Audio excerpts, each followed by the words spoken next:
Let's see if it's better. It's better. Yeah, at least now I can read what you're writing. En ek kan jou sien in die triespieël.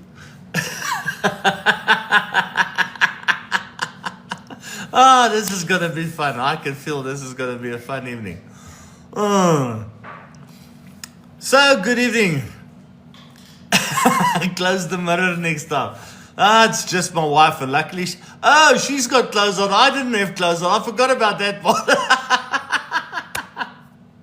Like I say, tonight is gonna be fun. I did not think about that for a second. Sorry, man. No, Cosmos can thanks for the laugh. Yeah. This is the wonder of doing things like this. You don't always think about everything. So, folks, good evening to those of you that are on the call so far. Welcome, as per usual. We do questions and answers. You ask the questions, I see what I can answer, and then we take it from there. And so far, I have not had a question except for a recommendation. I can't blame you because I know how hairy my back is.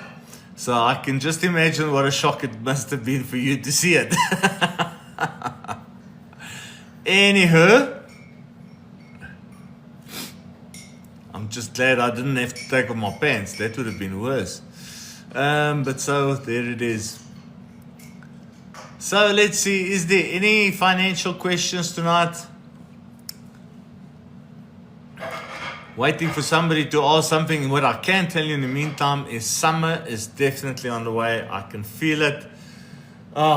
It's not dark yet, which is fantastic. Just a few more weeks and it's going to be 7 o'clock in the evening and still not dark. It is nice and warm. We can walk around with short sleeve shirts. Just love summer. Just love summer. So far, I see a lot of people joining tonight, coming and going, but a lot of new names that I haven't seen. So welcome to all of you. I hope I can help you and I hope I can answer the questions that you have.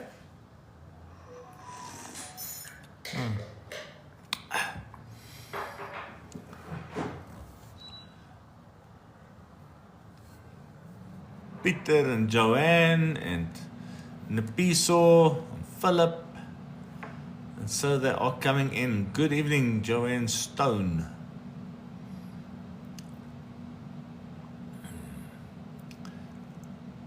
Tara, good evening, Tommy, Piso, Zambizi, Luca.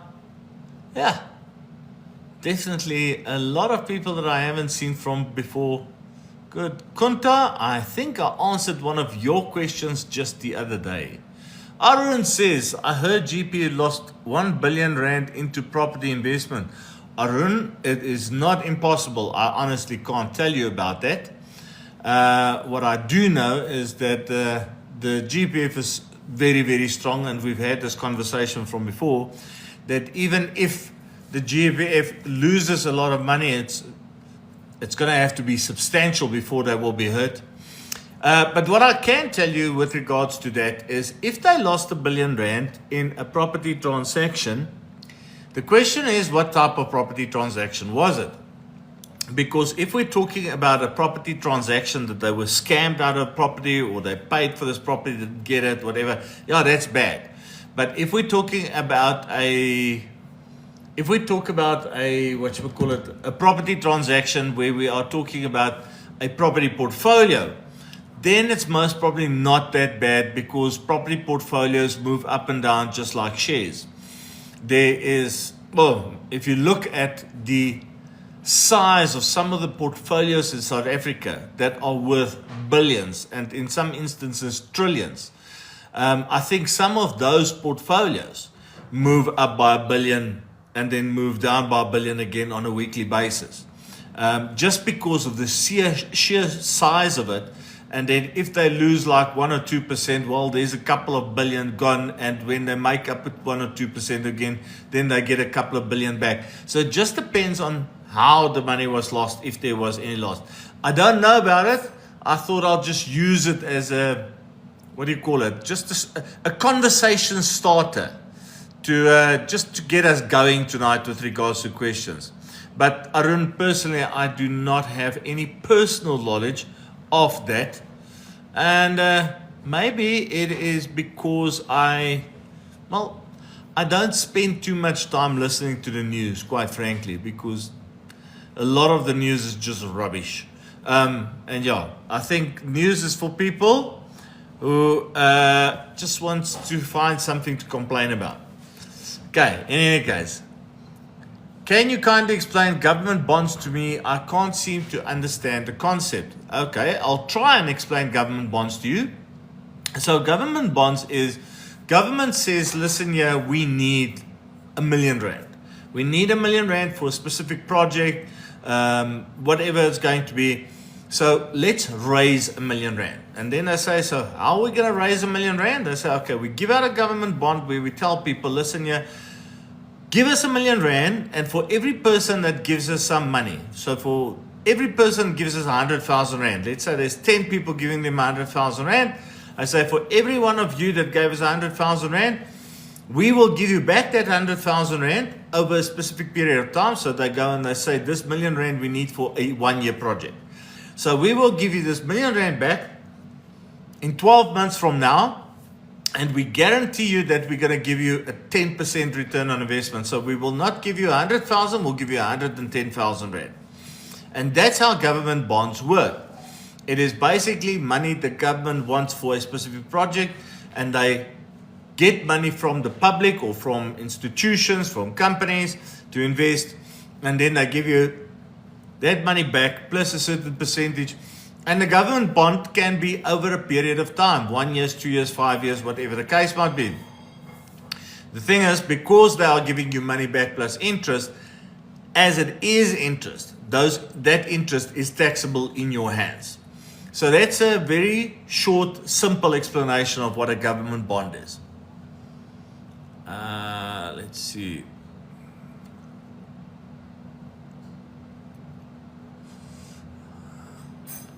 That was that one. Let's see who's next year. The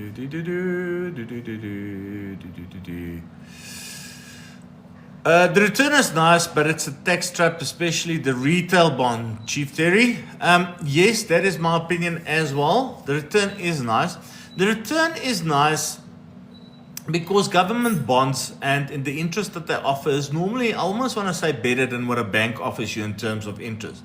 But like you say, it is according to me as well, it is a bit of a tax trap because you pay tax on the interest that you earn. Okay, so that's the one thing. There is also the thing that I know that bonds are traded. Now, that part I'm not 100% sure about how that happens. I really don't understand that concept well. I've sat in presentations where they have tried to explain to us how this trading of the bonds work, and tell you it went right over my head. But yeah, that's why there is bond portfolios out there. Is because people can buy and sell bonds in between each other and get some time of growth as well. But at the end of the day, I have been through exercises where bond portfolios has actually performed negatively because of this trading of the bonds, and where the portfolio managers make a complete wrong call in terms of the bonds. So I'm not a bond fan, similar to I'm not a fan of bank investments and interest on investments. I'd rather put my money somewhere else where I'm not earning interest alone, but where I'm earning capital growth, dividend growth, interest, all of that. Rental income if you've got property in your portfolio, etc. Because it changes the whole dimension of the investment. Where are we next? Letha asks, dividends, profits can be paid monthly too, right? Letha, well, I suppose it depends on where you are invested, okay? Because if you have a company of your own, dividends or profits are normally declared only once a year, sometimes twice a year. In a portfolio, there is monthly dividends or profits, but it's because there's different companies in a portfolio. So you get different companies declaring their dividends and profits on different times. So the dividends and profits is normally not paid on a monthly basis. It's paid on an annual or semi-annual basis. But if you are invested once again in an investment that is going to provide you with an income, and part of that income that you get is the dividends or profits that were made, then all that happens is the investment company, through the investment that you've got, they say, okay, there's been 100,000 Rand profits on your specific investment, but you want your income on a monthly basis, and they divide that 100,000 between the 10 months, and they give you a piece of it every month. So dividends and profits, according to me, is not as a norm paid on a monthly basis. I hope that helps, Lithia.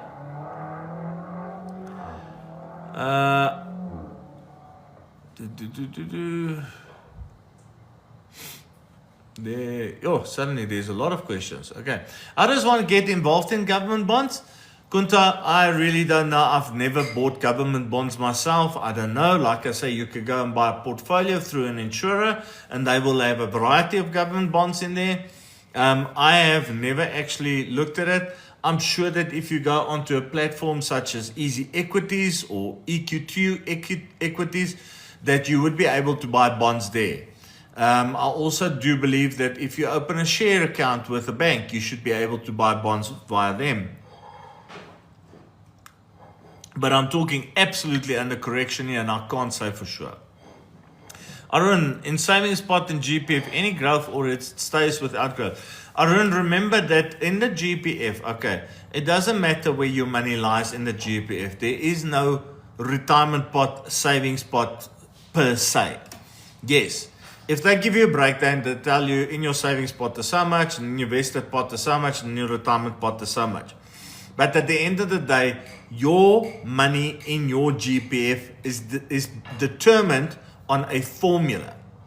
So if you're going to retire at the age of 60, then there is a projection that they can work out to say what you can expect to have at the age of 60 based on your formula.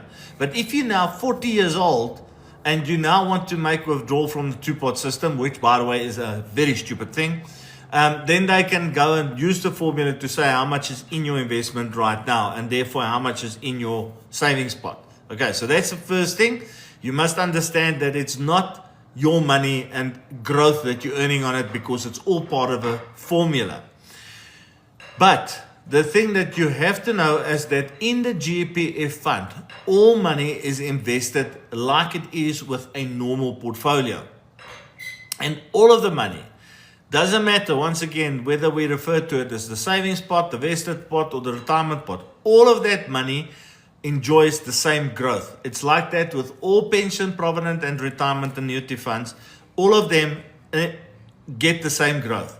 So when you put your 10 Rand in, you get growth on your full 10 Rand. Although 3 Rand is the savings pot 3 Rand, that 3 Rand gets exactly the same growth as the other 7 Rand. All that happens with regards to two-pot system is they go and distinguish with vested, retirement, and savings pots. They just go and separate those three on, call it a little Excel spreadsheet, so that you can see what you are allowed to draw according to law. But all of it together grows together. Okay, Aaron, I hope that helps. Comment says, do you think ETFs are good long-term investments? Comment, if that's what you like, yes, there's absolutely no problem with regards to ETFs being a long-term investment. ETFs is electronic trade funds, and it is funds that normally follows a specific market or a specific bench or whatever you want to call it. And it is a passively managed fund.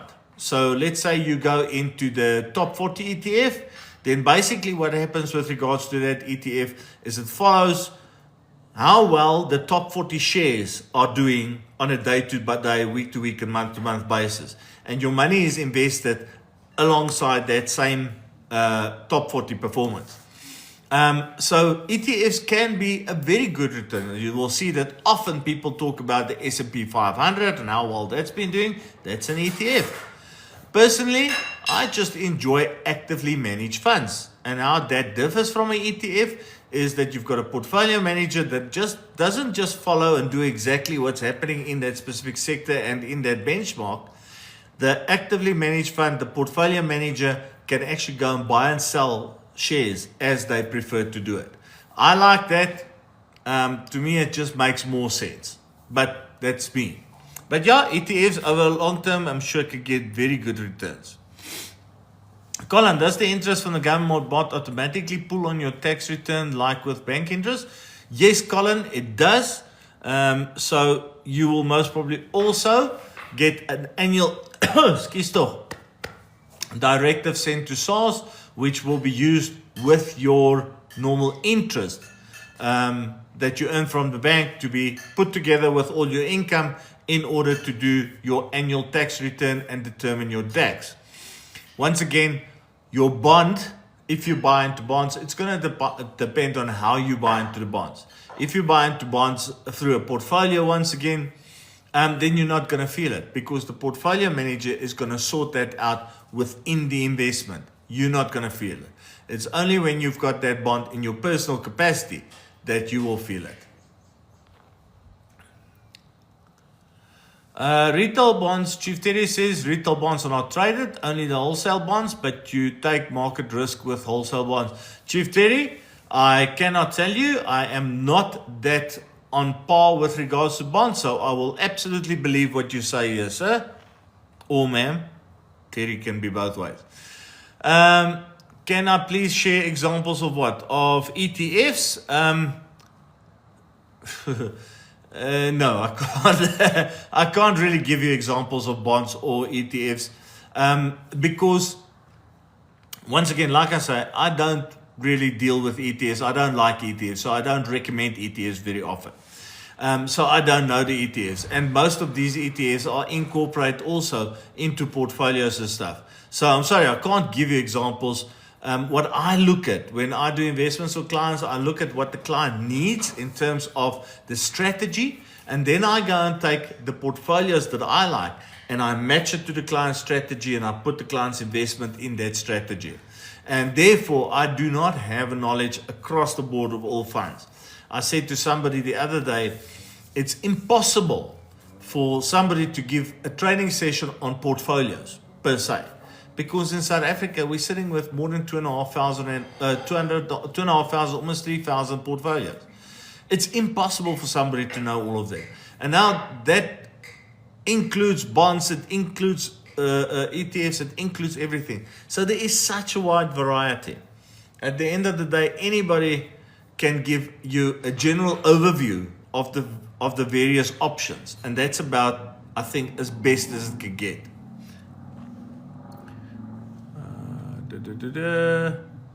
Just scrolling through here.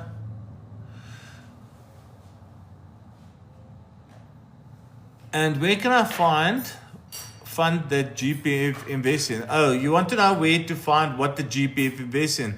Well, Aaron, you can actually go and Google GPF, Government Employee Pension Fund. And on their website, they will tell you who the administrators are, who the trustees are, how they manage the fund, where they invest, all of that type of thing. So all of that is basically on their website. And they might not go into absolute detail with regards to where and how they invest in it for the plain and simple reason it keeps on changing. But then you can send a request to them to provide you with information. Okay, how's it, Jay? Wow, okay, now I've just skipped over 100 here. Sorry, folks, there's quite a lot of people that came in, and if I miss a couple of questions, I do apologize, but I'm going to try and get to everybody. What is your take on an individual whose primary income is Oh no! What is your take on an individual whose primary income is gambling? What be your ideas? I don't even know where to start. My idea would be for somebody that's in gambling, I'll ask them to stop gambling because really, that is like I made the video that I talked about from low risk to absolute extreme risk, and extreme risk is right on the other side of the table. So in terms of gambling, I suppose you have to have a bit of working capital. So you have to have some money in the bank, which is your working capital for your gambling. And then I would say that you would have to go and decide what you are willing to put away of your gambling proceeds. And then you have to do that as ad hoc investments. That's just about it. I don't know if with gambling one can say, listen, yeah, I'm definitely going to make 10,000 Rand a month or 20,000 Rand a month. Gambling is gambling. It's taking a risk. So yeah, to me, it's a question of you as the professional gambler should decide or should have very good financial discipline and put some money into working capital, some money for your monthly expenses, and everything else that you get, put it away as ad hoc investments and try not to touch it. But yeah, that's about all I can say. I'm having quite a good night tonight with the interesting things we hear. Chief City National Treasury Retail Bonds website, no fees, great stuff. Thank you very much for that. Let's see. Okay, Joshua David says, what would one invest on and where? How do one start? Joshua, I'm going to give you the stock standard answer that I always give to everybody, okay? What you should invest in, where you start, how you start, is all going to depend on yourself and your individual situation. Why I say that is all of us, we differ in what our needs is. Even me, I'm married and I've got a beautiful wife, but me and my wife will not be investing in the same way. And the reason we won't be investing in the same way is because I'm a much more aggressive investor. She's a much more conservative investor. So just on that one point, we will already have different views of where we're going to invest. So what you should invest in and where you should invest is going to determine your personal circumstances. And if you speak to a financial advisor such as me, I'm going to ask you a lot of questions about yourself, your personal circumstances, assets and liabilities, income and expenses, family setup, etc., etc., etc. So I'm going to take a lot of information, and then based on that information, I'm going to have to work out what product is going to be best for you in regards to the amount of risk you want to take, how long you're going to invest in, what is the best tax benefits for you, what is the best portfolio for you to get growth, etc., etc. So I can't tell you. What I can tell anybody with regards to investment is if you've never started investing and you want to start doing it, but you don't know how, take 10 or 15% of your income and go put it in a bank account. I know I always say don't invest money in a bank account. I'll get to that. But go and take that 10 or 15% and put it into a bank account. Start saving up money there so that you have enough for an emergency fund. Then once you've got enough for an emergency fund, then you can step up and you can start doing a retirement annuity or an endowment or a unit trust or. But I would say, first and foremost, just get the discipline down to actually saving that 10 or 15% per month. That's the most important part. Once you've got the discipline going, then you can become a much more sophisticated investor. And yes, I'm saying use it in the bank because the bank is the ideal place for an emergency fund. It's once you've got more than a certain amount of money that the bank investment is not good anymore, because you're still getting a low interest rate for a bigger capital amount and you're paying tax on the interest. Okay, so Joshua, I don't know if it answers it for you, but that would be my recommendation. Start by putting money in the bank and don't touch it. Get that discipline down. And then once you've got that sorted in your life, then you start becoming a more sophisticated investor and you speak to somebody that guides you with proper advice as to what products you should take. Okay. Scrolling through. Lots of people joining tonight. Lots of people coming and going. Seems like there's a lot of people on TikTok on a Thursday night. Colin says, what are your thoughts on an endowment investment? Colin, I love endowments. Excuse me. Colin, I really enjoy and love endowments. After retirement annuities and tax-free plans, it is the investment that has the best possible tax outcome for clients who's got a tax rate of 30% or higher. That's the first thing. The second thing, an endowment is a semi-forced investment vehicle. And why I say that is the minimum investment period on endowment is 5 years. So you know that you have to commit yourself for 5 years.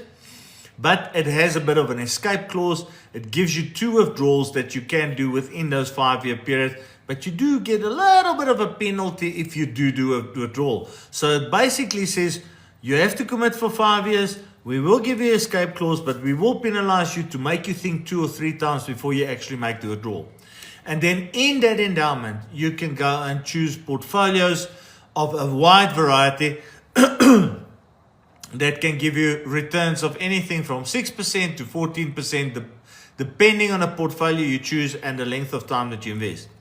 And then the great thing is after the 5th year, it becomes open-ended, which means now there's no more limitations on your endowment. You can withdraw whatever you want, when you want, and it's all tax-free. Tax has already taken place, so it's after tax money, it's all tax-free. So I love endowments. I think it is brilliant, and I prefer it very much. I prefer it very much to unit trust and actually to tax-free investments. Let's see where we are next. Shinji says, stop talking cock, man. Shinji, I think you in the wrong place, Jonna. Javino, I'm 60 years old and I have 1 million rand to invest for years. I don't want to take risk. So, Javino, if you want to invest 1 million rand for a number of years and you don't want to take risk, then you have to either go and buy a guaranteed investment. And there are guaranteed investments out there. And unfortunately, a guaranteed investment is most probably going to give you like a 7 or 8, if you're lucky, 8.5% return on investment. And then they guarantee you that you will get that as a growth on your 1 million rand. The other alternative is to make use of a very conservative investment. And when I say a very conservative investment, we're talking about income portfolios, stable portfolios. Income and stable, those are the 2 most likely that's close to it. It doesn't guarantee you a specific income, but it is as close to damn it as you can get, being a swear word, to being a guaranteed. It guarantees your capital and gives you a bit of return on your investment. So that's what you can do. Although I must tell you, at the age of 60, we always talk about investment horizons. How long is my investment horizon? And anything above a 5 to 7 year investment horizon, one can be a bit more aggressive with your money. You're 60 years old, life expectancy for men 78. It means you've got 18 years of investment left. Now, unless you absolutely need that money back in 5 years from now, if you can actually leave it for a bit longer, should it be needed, it might be better for you to look at a medium or aggressive portfolio or more aggressive portfolio to get some proper growth on your investment. Colin, what is the most beneficial investment from a growth and tax effective perspective? So, Colin, it's a bit of a catch-22 with regards to this question, because retirement annuities is most probably the most beneficial investment from a tax perspective. For the plain and simple reason, you get a tax rebate from the receiver, which means that if your tax rate is 25% and you've invested 10,000 Rand for the year, the receiver gives you 2,500 Rand back. So if you take that 2,000, you put it on the 10,000, you've already gotten 25% growth. It's your own money, you've invested it, receiver gives you money back, you put it back in there, so you haven't invested more than the 10,000, but you've got 12,500. So you've already got a 25% growth on your investment. Then, the growth that happens inside of the retirement annuity is tax-free.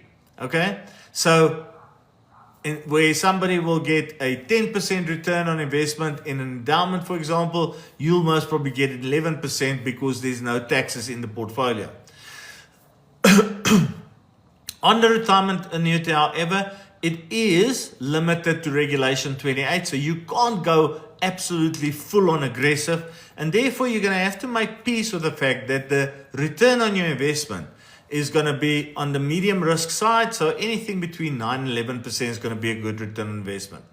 So that doesn't sound too exciting, but if you take that 10% return plus the 25% tax rebate that you got, you add it together, you've got a 35% return on investment. So for me, that is absolutely the best investment from a growth and tax effective perspective. The thing is that when you get into retirement, there's going to be certain taxes. So you have to take that into consideration. And if you're going to have a large payout, your taxes are going to be pretty much the same. No, it's going to be lower, but it's going to be the same in terms of the income that you were earning. So that disqualifies it depending on how big your retirement annuity is. You're always going to do better from a tax perspective. But the taxes that you pay on the income in retirement, if you weigh that up against the others, then let's say you got your 35% return on investment. Once you've taken that tax into consideration, now you end up with a 12 or 13% actual return on investment. So that's the one side. Now, if you go into an endowment where it's taxed within the fund and it's taxed at 30% and you're on a 46% tax rate, you benefit from a lower tax rate there. And then if you've got a portfolio that is performing at 11 to 14%, then that return on investment is substantially better now again after taking all the factors into consideration with the retirement annuity.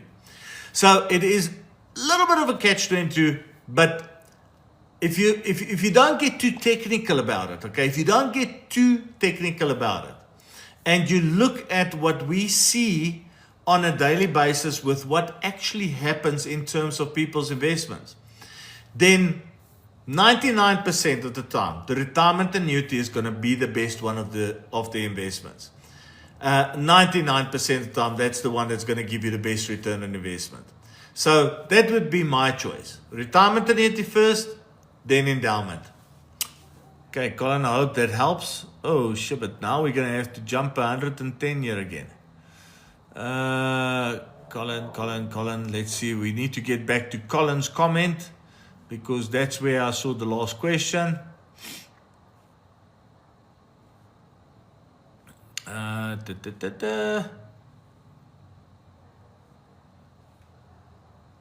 Almost there. Just a bit of patience, folks. I think this is where we were, Diana. If one dies but is married in community of property, how easy is it for the spouse to get your funds? Kindness, it all depends on what type of product it is and whether there was a beneficiary nomination. Because if there's a beneficiary nomination, you're the spouse, you should get your funds within literally a week to 4 weeks if it's a life policy, endowment, or something like that. If it's a retirement annuity, living annuity, etc., it could take substantially longer depending on the intricacies of it. But also, if there's no funny stuff about it, 6 weeks. But the fact that you married in community of property is not the important part. The important part is that there must be beneficiary nominations. Okay. Yes, you can nominate somebody in your will, but because it's nominated in the will, now the executor appointment has to be done, the estate has to be notified with the master of the court, and only once that is done, then the payout can come and it goes into the estate, and then the executor must pay it out to you, so then it takes a lot longer. So, very important is the beneficiary nomination to get the spouse to get the money as quick as possible. Cosmos Curse, long live National Treasury that took over GPF administration after 1.2 billion fraud as reported. Okay, Cosmos Curse, let's not get onto Karim en Klaar. Hallo Philip, hier is ons vanaand meneer. Please folks, do yourself a favor. Life is not that bad. You don't have to cry about 1.2 million in the GPF that does not affect you. Really does not affect you. If it does affect you, different story. Okay. Yes, we don't like fraud. We don't like corruption. We're all against that. We all have to work to get it out of our system and out of South Africa. But don't get so negative about stuff that you can't do anything about. Hi Corey, I want to resign and do my poultry full time. I have about 96k in pension. Can I have it? Well, if you've got it in a pension fund before the age of 55, then yes, you can have it all. But remember, 27,500 is going to be tax free and the rest you will be taxed on. So in your case, you're going to be taxed 18% on approximately 70,000 Rand of your money. And that's all fine and dandy. I hope for your sake that your poultry is already successful. Because if your poultry is not successful and you take your pension fund money to invest it in that business of yours and then the business does not improve, then you've got a very heartache story because then you've just thrown good money after bad money. But if it's doing well and you can see how it's going to work, might be worth it to take the chance. Let's see, who's next year?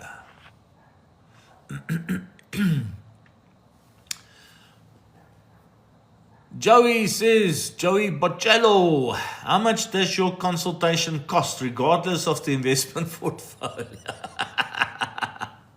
Okay, Joey, so my consultation is 1,500 Rand for a consultation. For that 1,500 Rand, I consult with you, I get all your information, I find out what your needs is, I do a planning session for you, and I do a feedback session for you. So you actually get 2 appointments for the price of 1, and that is what my consultation fee is, 1,500, and then depending on what comes out of it, any further fees, commissions, costs will be discussed with you, depending on whether you want to do business with me going forward.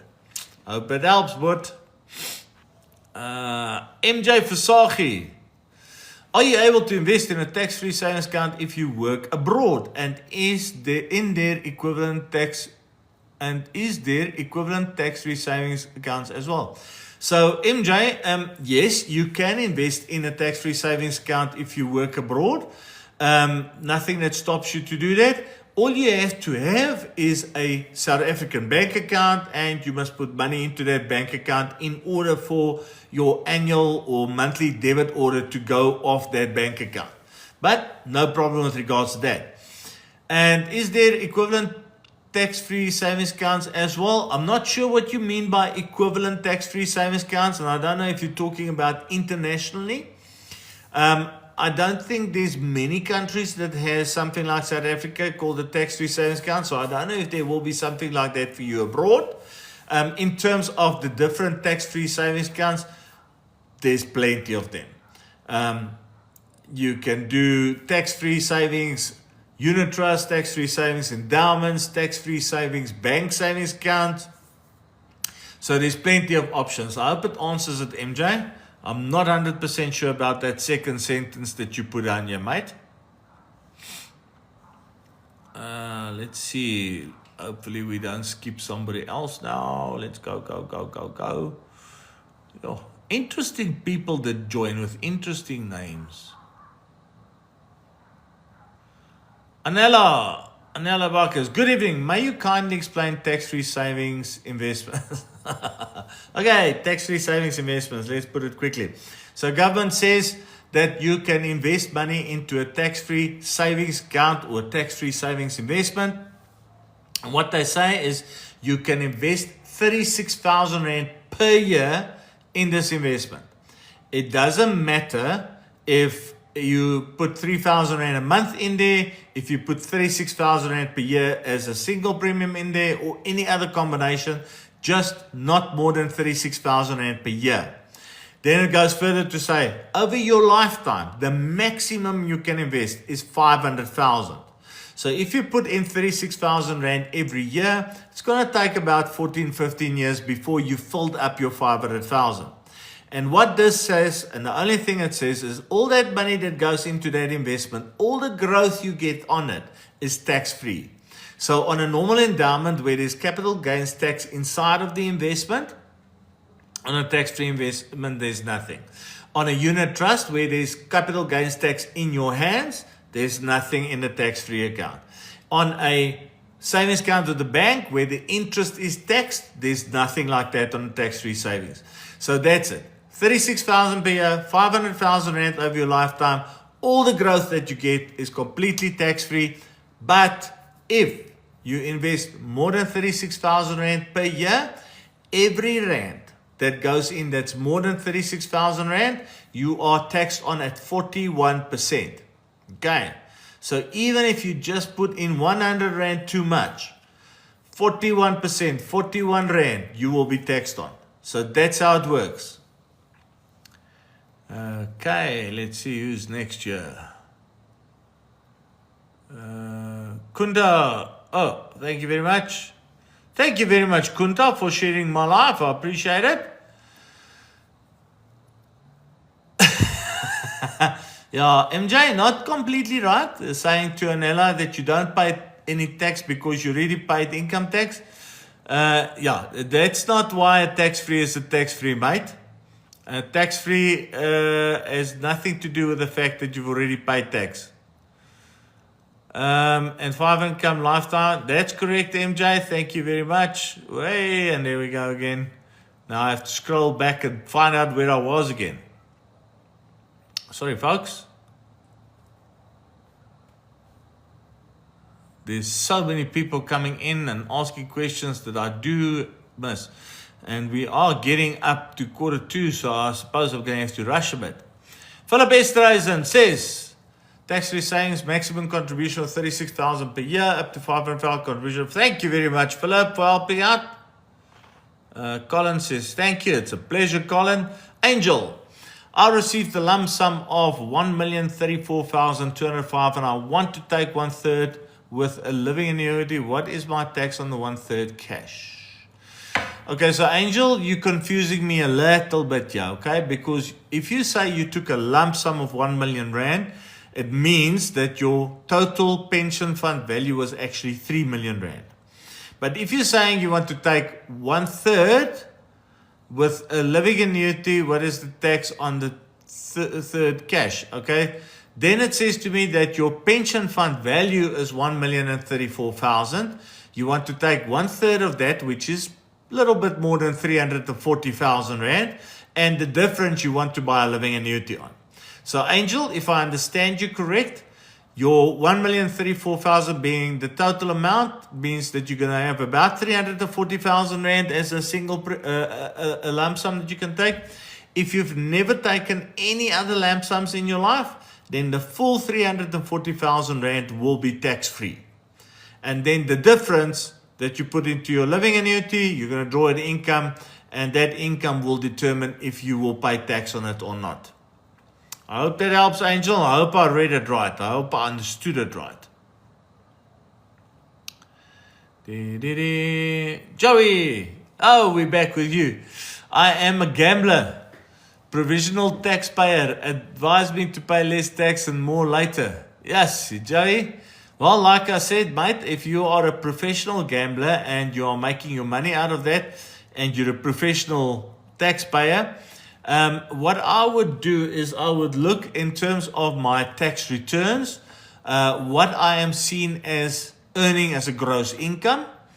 And then, depending on how I can fund it, I will go and do a retirement annuity with 27.5% of my gross income. And the law says to a maximum of 350,000. If I filled up that 27.5% or 350,000, I've got more to invest. Well, then I'll start looking at those endowments, because if you can invest that much, it most probably means that your tax rate is over the 41% tax rate. So then I'll go into an endowment. And that would basically be the only two investments that I look at.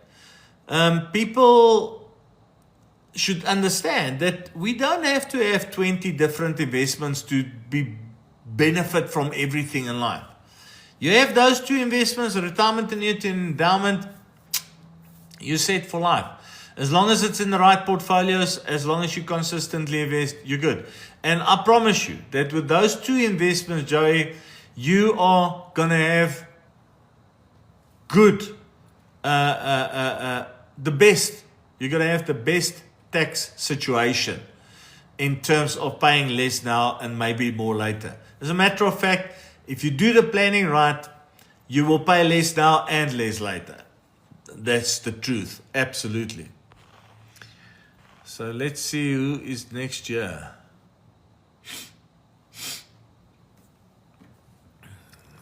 Babawa, you says, I've resigned to my current role and got reappointed as a director.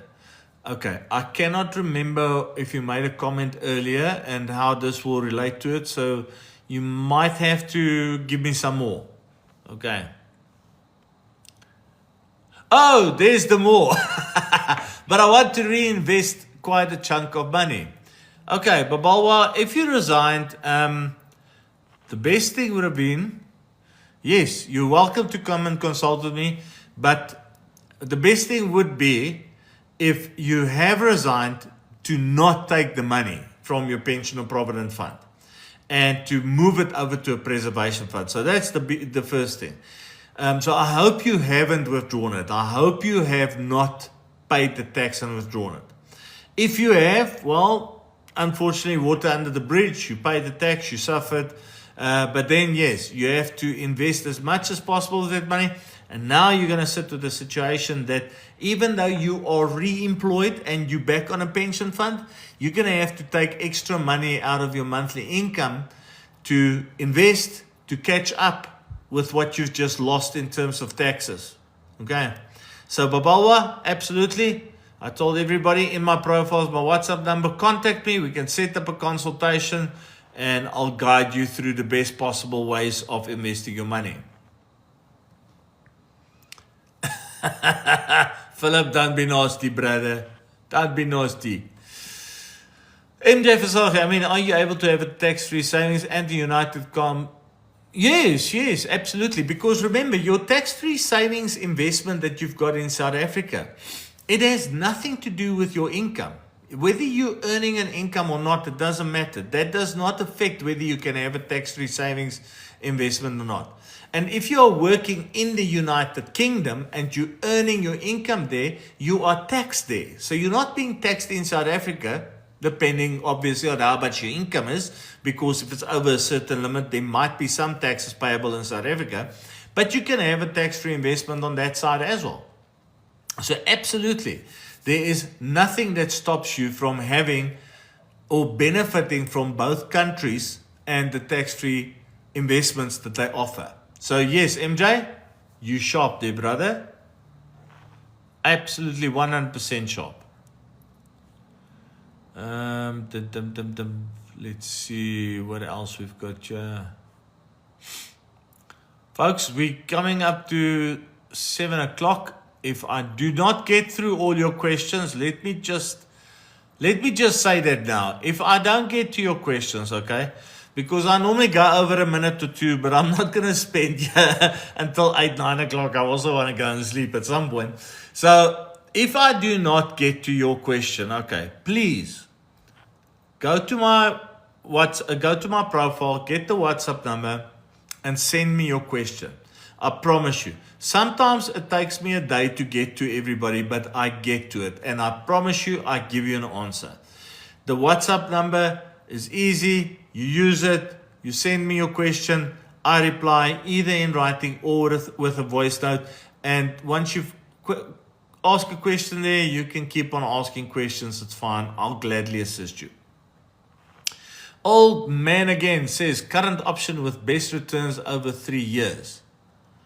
Old man, I can't give you that answer. I wish people could understand that. There is absolutely no simple answer to this question.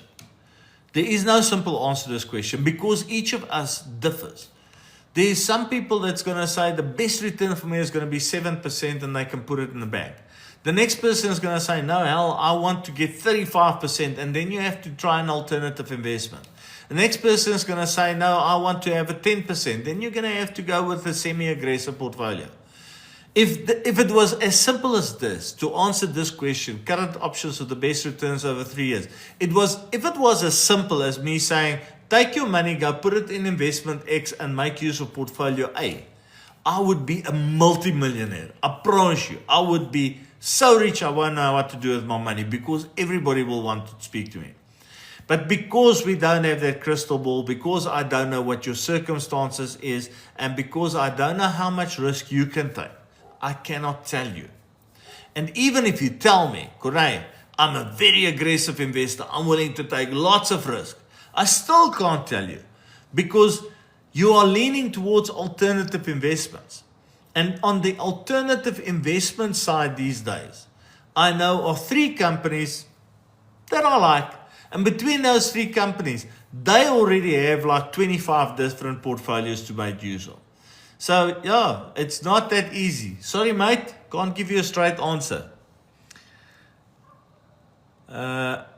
Old man again says, sorry, what was the question? Okay, I'm not sure about that either.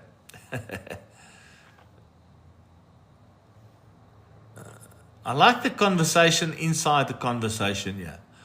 Okay, Cubs says, any good endowment that you can recommend? Cubs, I prefer to make use of the Old Mutual range of products. They've got the Max range and they've got the Wealth range.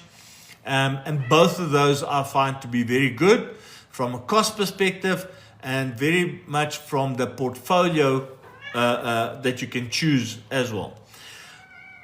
I also do like Allan Gray products. There's some Marriott and Coronation products I like. So yes, there's a number of them. And then Sanlam has good products, Liberty, Discovery, Momentum. There's a whole host of them. But for me, I prefer to go with the Old Mutual products, and purely because I have, in all my years that I've been with them, I have never had them under-deliver in terms of what they promised. And I've never had a situation where their fees are so excessive that it erodes the client's growth.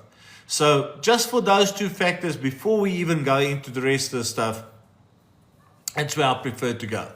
But trust me, there's a lot of other companies that I also like and sometimes use. Petro says we develop software. Well, great stuff, Petro. Happy to see that. Corey, working and having a good pension fund is priceless. My last 3 years grew average 15%. Philip, and that is that wonder of compound growth.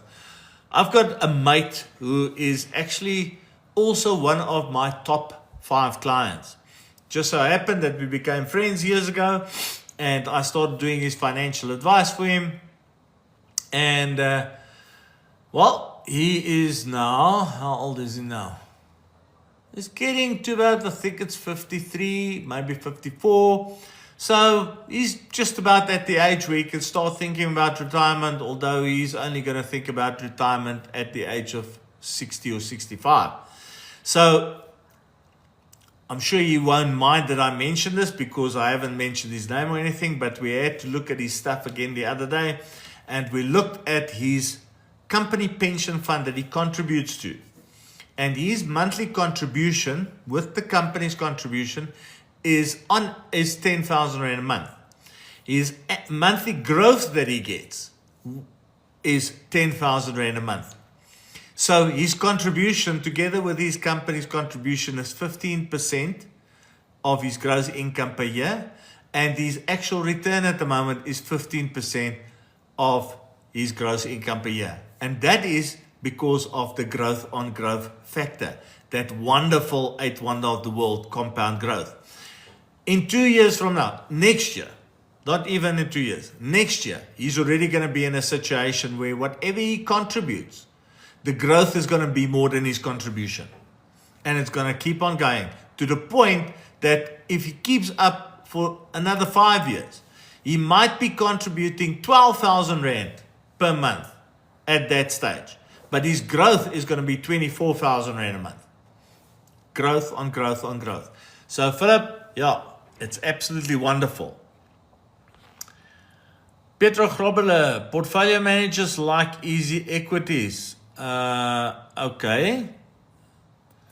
Well, I don't know about easy equities being portfolio managers, Petro, because easy equities is a platform on which you can go and actually buy shares and ETFs and all kinds of things.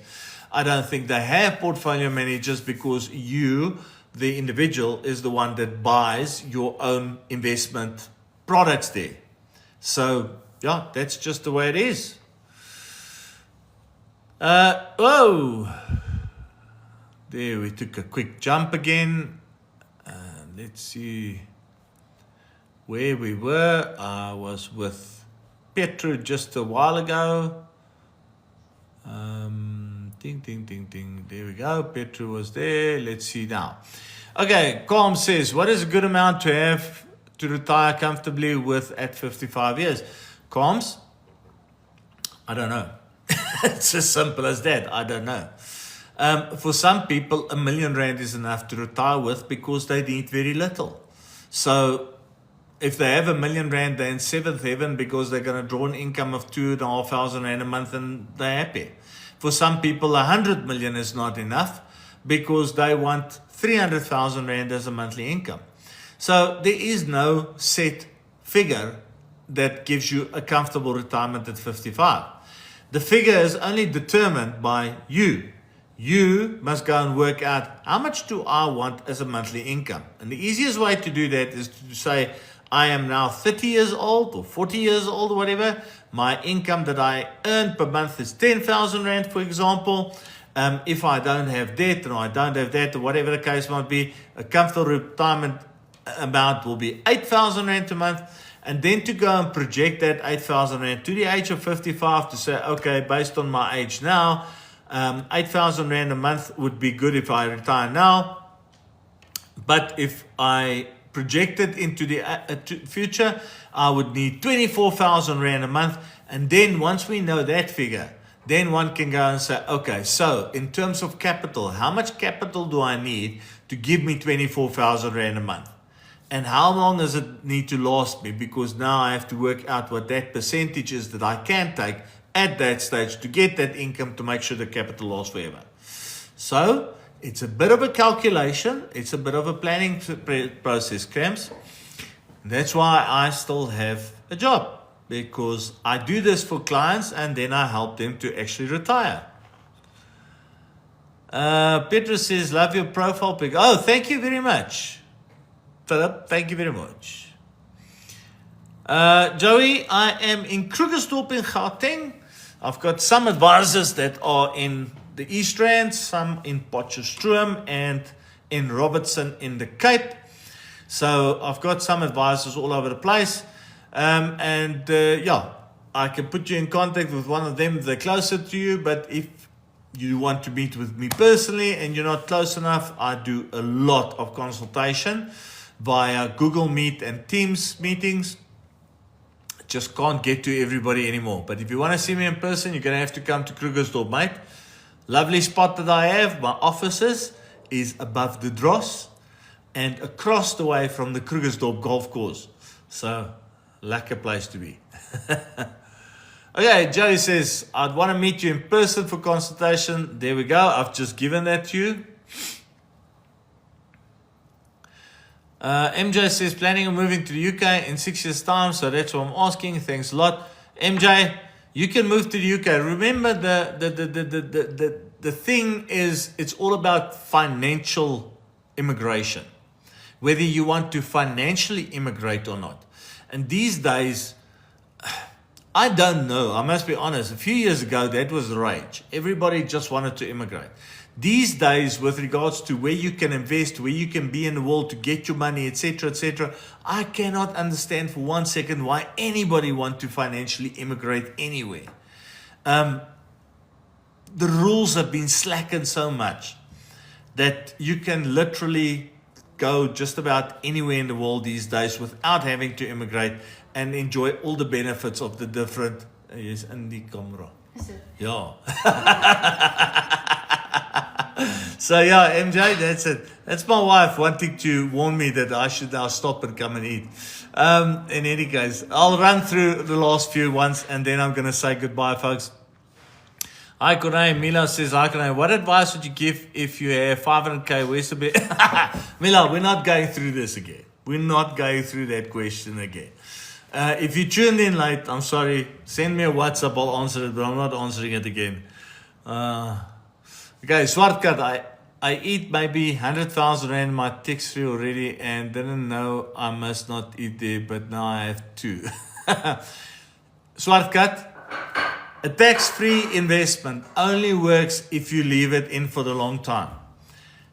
It's because people are uneducated that they open a tax-free investment because I want the tax-free. And then they start using the money after a year, 2 years, 5 years, whatever the case might be. Then you absolutely have no to minimal benefit from your tax-free investment. So if you have been burned by this, good, learn from it. If you've got a second tax-free account now, fantastic. Keep it for a long time. If you really want a tax-free investment to work for you, you must keep it for the longest time possible. Easy as that. Short periods of time, you're wasting your effort. Pietro says, okay, that's the two of you having a chat. The gatekeeper says, buy up your home and cars and you can live happy with the bare minimum. Gatekeeper, you will be surprised, mate. You will be surprised. I've got parents that's got a home and a car paid off. They are not living comfortably on their bare minimum. You will be surprised. Petro, Old Mutual Private Clients is one of our clients. Oh, Petro, fantastic. I deal with them on a regular basis. They are absolutely top-notch, fantastic products, wonderful returns on investment. Cannot go wrong with them. And if they are some of your clients, maybe I'd like to chat to you sometimes to hear exactly what you do for them. Joey says the closure is rested with both risk-averse, risk-neutral amount, risk-loving individuals. Okay, cool.